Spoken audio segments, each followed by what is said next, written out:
Hello বন্ধুরা, এখন রান্না বান্না চলছে।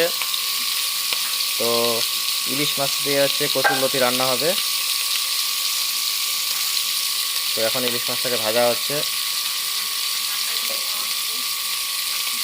আর কচুরলতিটাকে সিদ্ধ করে রাখা হয়েছে।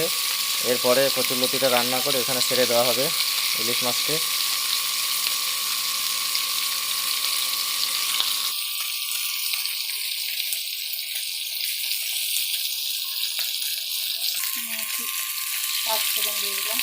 এদিকে ফোড়ন দেওয়া হচ্ছে, এদিকে কচুরলতি রান্না হবে। পাঁচফোড়ন, কাঁচা পেঁয়াজ, কাঁচা লঙ্কা দিয়ে দাও।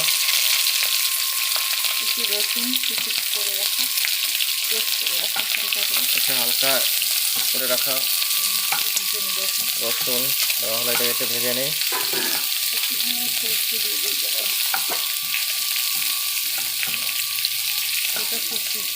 দিয়ে দাও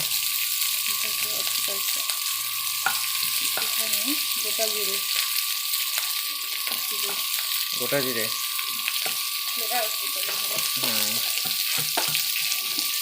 একটু ভেজে নেই। ভাজা হয়ে গেছে মোটামুটি। কচুরলতিটা দিয়ে দাও। কচুরলতিটা হালকা করে সেদ্ধ করে নেওয়া হয়েছে হলুদ দিয়ে।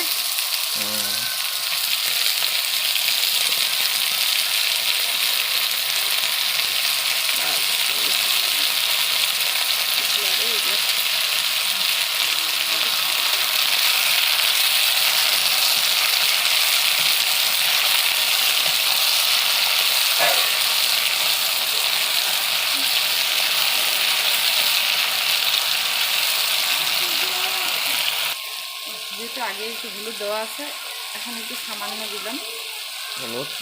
এবার নুনটা দাও। জিরে দিয়ে দেবো। জিরেটা পরে দাও না, এটা পরে দাও। নুনটা দিয়ে দাও। লবণটা দিয়ে দিচ্ছি। ভাজা যাচ্ছে এখন থেকে বেশি হয়ে গেলে।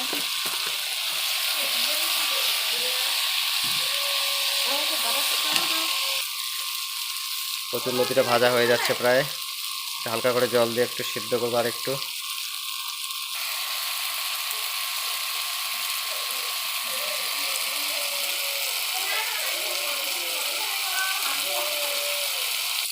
সবজিটা ভাজা প্রায় হয়ে গেছে, এখন ইলিশ মাছের মাথাগুলো দিয়ে দেব।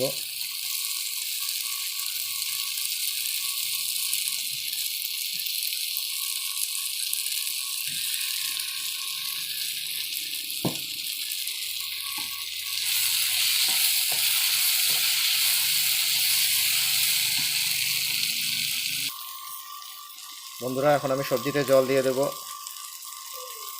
সবজিটা হয়ে গেছে।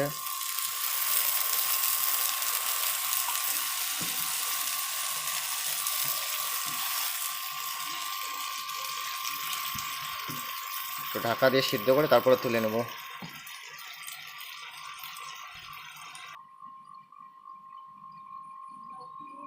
বন্ধুরা, 3টা ইলিশ মাছের পিস আছে, তো ইলিশ দিয়ে দেই, এখানে দিয়ে দিই।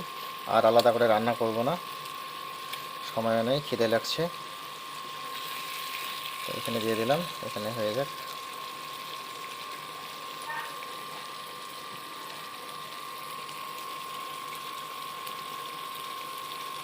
তো বন্ধুরা, কচুরলতি ইলিশ মাছ দিয়ে হয়ে গেছে। তো এখন গ্যাসটাকে বন্ধ করে দেব। তো রান্নাটা কেমন হয়েছে অবশ্যই একটা কমেন্ট করে জানাবেন। যদি ভালো লেগে থাকে লাইক করবেন।